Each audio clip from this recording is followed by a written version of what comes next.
दोस्तों, कुछ लोग कहते हैं मैं मुसलमानों के खिलाफ रहता हूं, यानी कि मैं एंटी मुस्लिम हूं।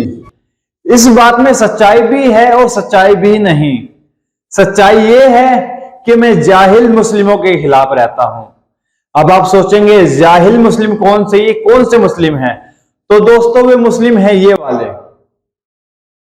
आप ये तस्वीर देखें, आप देख रहे हैं। मेरे एक मित्र ने मुझे ये फोटो भेजा और उसने बताया कि भाई ये बिहार में कोई मंदिर है, वहां पर ये दोनों बैठे हुए हैं।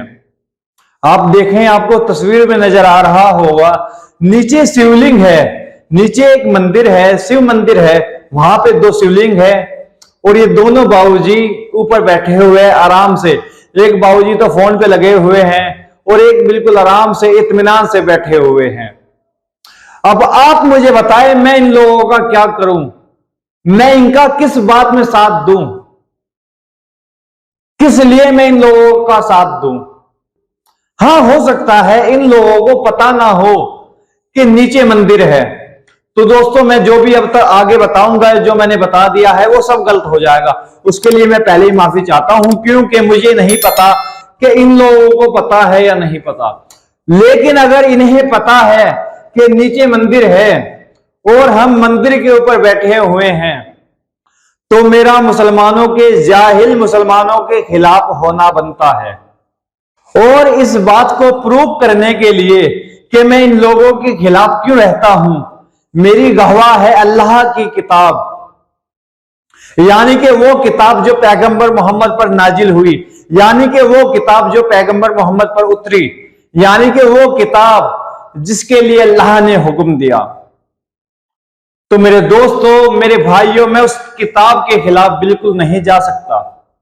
मैं चाह कर भी उस किताब के खिलाफ नहीं जा सकता, क्योंकि उसी किताब की सूरतुल अनाम की आयत नंबर 108 में लिखा है, ए ईमान वालो, मत गालियां दो, मत बुरा कहो उन लोगों को जिन्हें ये अल्लाह के सिवा पुकार रहे हैं, नहीं तो ना इल्म रखते हुए, यानी कि कम नॉलेज रखते हुए, ये तुम्हारे सही खुदा यानी कि अल्लाह को गालियां देंगे।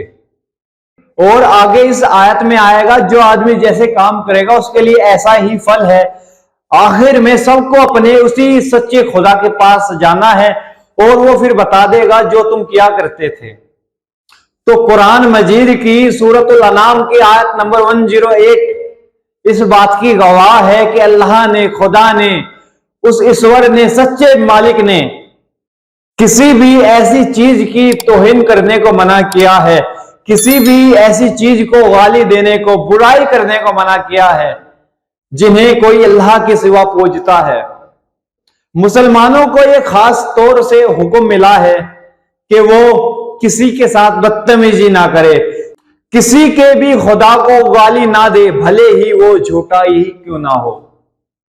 ये बातें आपको मेरे मुंह से अच्छी नहीं लग रही तो आप एक मौलाना साहब से सुने, उनका नाम है इंजीनियर मोहम्मद अली मिर्जा। देखें वीडियो।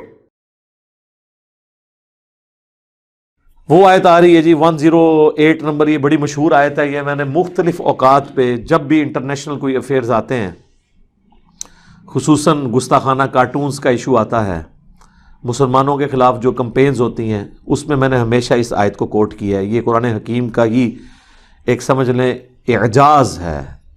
ये कुरान की तालीमात ही इतनी ज़बरदस्त हैं। वला तसुब्बुल्लज़ीना यदऊना मिन दूनिल्लाह, मत गालियां दो, मत बुरा भला कहो उन हस्तियों को जिनको ये अल्लाह के सिवा पुकार रहे हैं। यानी किसी ने अगर अल्लाह ताला के बारे में नेगेटिव जुमला बोला या प्रॉफिट के बारे में, तो आपने ये नहीं करना कि वो जिनको बड़ा माने हुए हैं आप उनको गालियां देना शुरू करते हैं बदला उतारने के लिए। ये अल्लाह ने इजाजत नहीं दी। अगर किसी हिंदू ने नाऊज़ बिल्लाह कुरान की तौहीन कर दी या मस्जिद की तौहीन, तो हमें इजाज़त नहीं है कि हम जो है उनके मंदिरों को गिराना शुरू करते हैं। या किसी ने हमारे नबी इस्लाम के बारे में कोई बात की तो हम उसके किसी बड़े के बारे में, चाहे वो झूठा ही क्यों ना हो। मेरा ख्याल है आप लोगों ने वीडियो देख लिया होगा। दोस्तों, मेरे भाइयों, आप लोग मुझे चाह करके भी गलत नहीं कह सकते, क्योंकि मेरे पास जो सबूत है, मेरे पास जो दलील है, उसका जवाब आपके पास नहीं। और ऐसे लोग, ये मतलब पहले दो लोग नहीं है, ऐसे लोग आते रहते हैं बार बार। इस्लाम मजहब को बदनाम करने में ऐसे लोगों का सबसे अहम रोल है, सबसे ज्यादा अहम रोल इस्लाम मजहब को बदनाम करने का मुसलमानों का है। ये बात बिल्कुल सच है। ये बात आप भी बेहतर जानते हैं कि मजहब इस्लाम को बदनाम मुसलमान खुद करते हैं, ना कि गैर मुस्लिम। अब बताओ क्या जरूरत थी इन लोगों को ये काम करने की? इन्हें किसी ने तो बताया होगा कि भाई नीचे मंदिर है, इन्हें अपने आप भी नजर आया होगा। जिस जगह ये बैठे हुए हैं मुझे लग रहा है वहां आसपास सब मंदिर है, लेकिन इतना ही फोटो मेरे पास आया है। मैं अपनी तरफ से कुछ नहीं कहूंगा कि मैं अपनी तरफ से फेंक दूं, नहीं नहीं। तो अल्लाह ने सूरतुल अनाम में आयत नंबर 108 में कह दिया, अगर आप लोग इन्हें बुरा कहेंगे, इन्हें गलत कहेंगे, कुछ भी कहेंगे, गालियां देंगे, बुरा कहेंगे, तौहीन करेंगे, तो बदले में ये अल्लाह को गालियां देंगे। ये मैं नहीं कहता, सूरतुल अनाम की आयत नंबर 108 कहती है। मेरे कोई अल्फाज नहीं, जो सच है वो सच है। अब दोस्तों मुसलमान मेरे भाइयों, आपकी मर्जी, आप किताब के खिलाफ चलना चाहे तो खूब चले, तो गैर मुस्लिम अल्लाह को गालियां भी देगा और रसूलुल्लाह की तौहीन भी करेगा। हो सकता है आप लोगों को मेरी बात गलत लगे, बुरी लगे या चुभे, लेकिन इसमें मेरा कोई रोल नहीं, मेरा कोई दोष नहीं। दोष है इन लोगों का।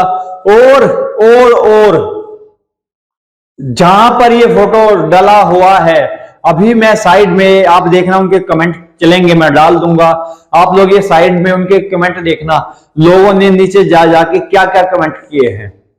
देखें आप लोग, आराम से देखें, इत्मीनान से देखें, एक एक के देखें। लोगों ने ये कमेंट किए हैं, गैर मुस्लिम्स ने, मैंने नहीं, ना मैंने इन्हें कहा, क्योंकि मुझे तो अपने आप ये तस्वीर किसी ने भेजी है।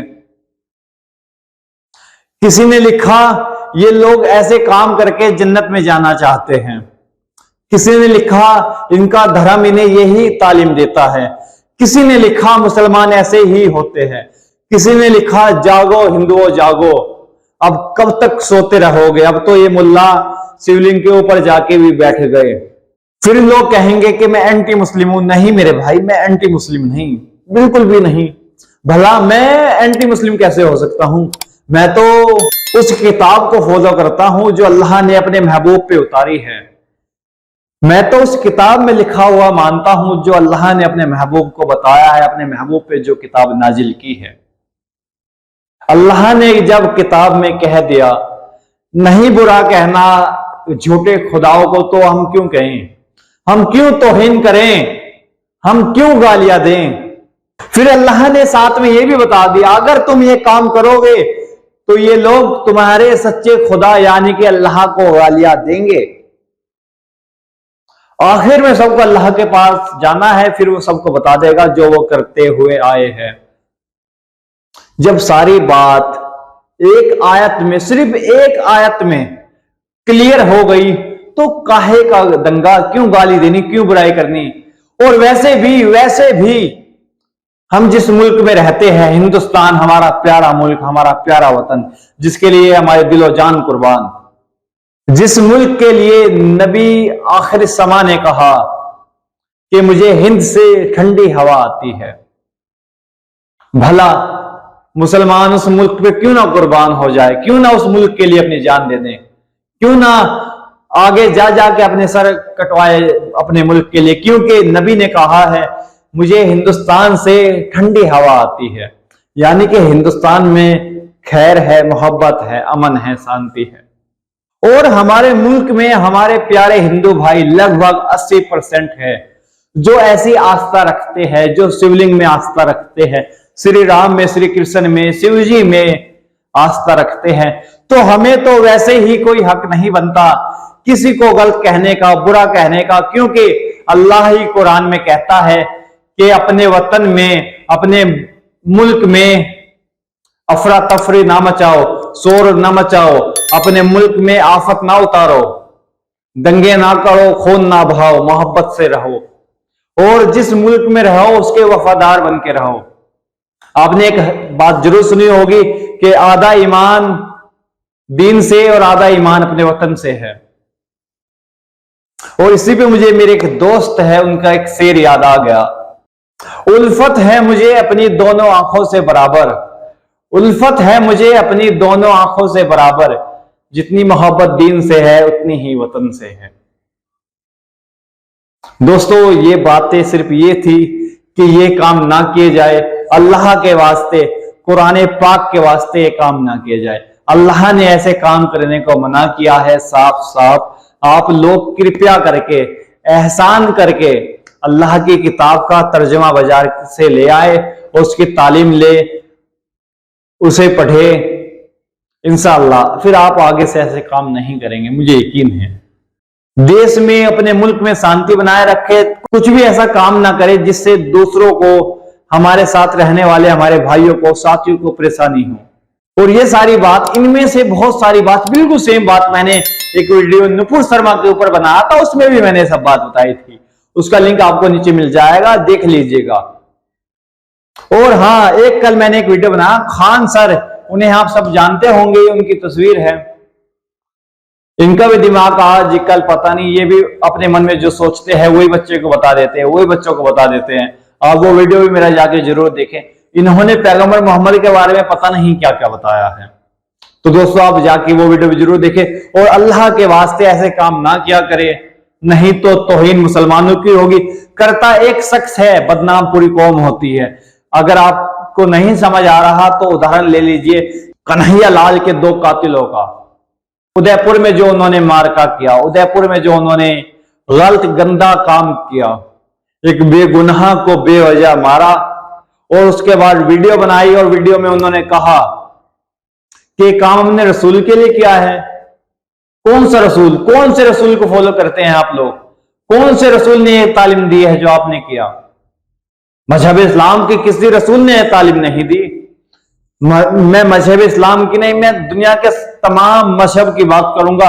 किसी भी मजहब ने यह तालीम नहीं दी कि आप किसी का कत्ल करो और उसके बाद वीडियो बनाओ कि हमने काम रसूल के लिए किया है। रसूल ने तो नहीं कहा। आप एक हदीस हमें दिखा दे जिसमें रसूल ने कहा है कि मेरे नाम पे तुम लोगों की जान ले लो। अल्लाह के वास्ते दिमाग चलाओ, अच्छे काम करो, अच्छे अमल करो, नेक मुसलमान बन के दिखाओ। ये लोग बनना चाहते हैं खालिद बिन वलीद, कल्लू बनोगे, कल्लू।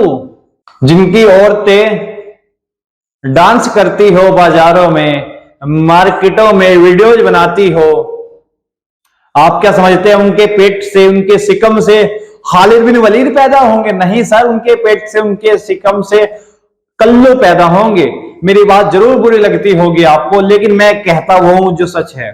और हां, एक बात दोबारा से याद दिला दूं, अगर ऐसे काम करोगे, सूरतुल अनाम की आयत नंबर 108 के मुताबिक ये लोग अल्लाह को गालियां देंगे।